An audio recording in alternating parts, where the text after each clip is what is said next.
Hello, citizens of the world. We are anonymous.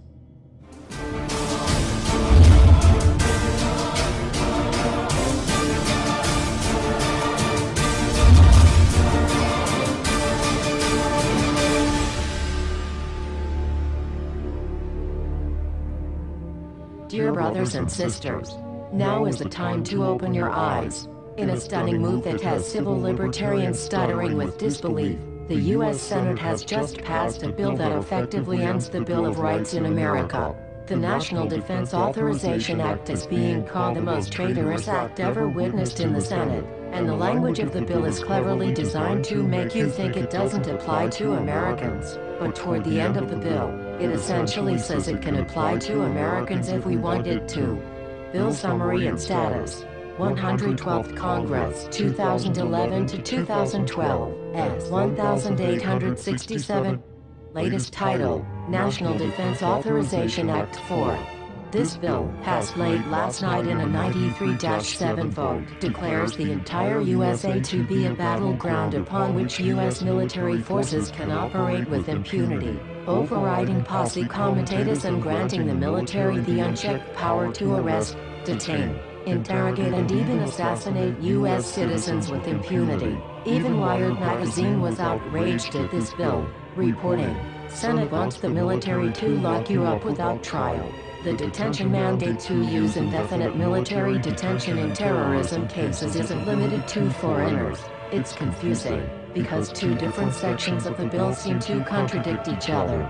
But in the judgment of the University of Texas Robert Chesney, a nonpartisan authority on military detention, U.S. citizens are included in the grant of detention authority. The passage of this law is nothing less than an outright declaration of war against the American people by the military-connected power elite.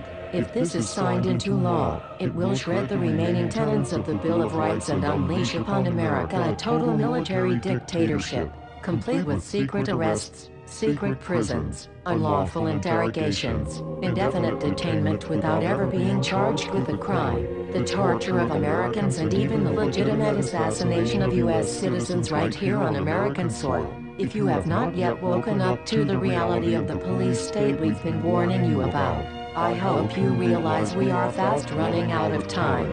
Once this becomes law, you have no rights whatsoever in America, no due process, no First Amendment speech rights, no right to remain silent, nothing.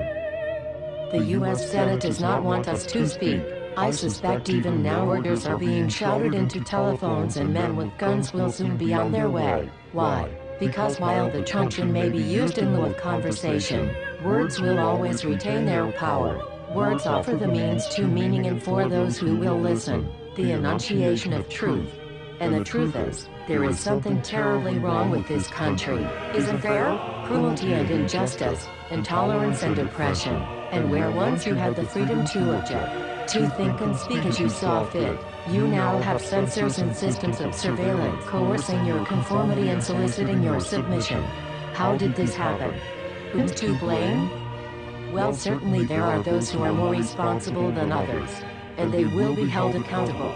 But again, truth be told, if you're looking for the guilty, you need only look into a mirror.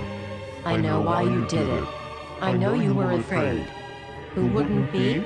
War, terror, disease. There were a myriad of problems which conspired to corrupt your reason and rob you of your common sense. Fear got the best of you, and in your panic, you turned to the now president in command, Barack Obama. He promised you order. He promised you peace, and all he demanded in return was your silent, obedient consent.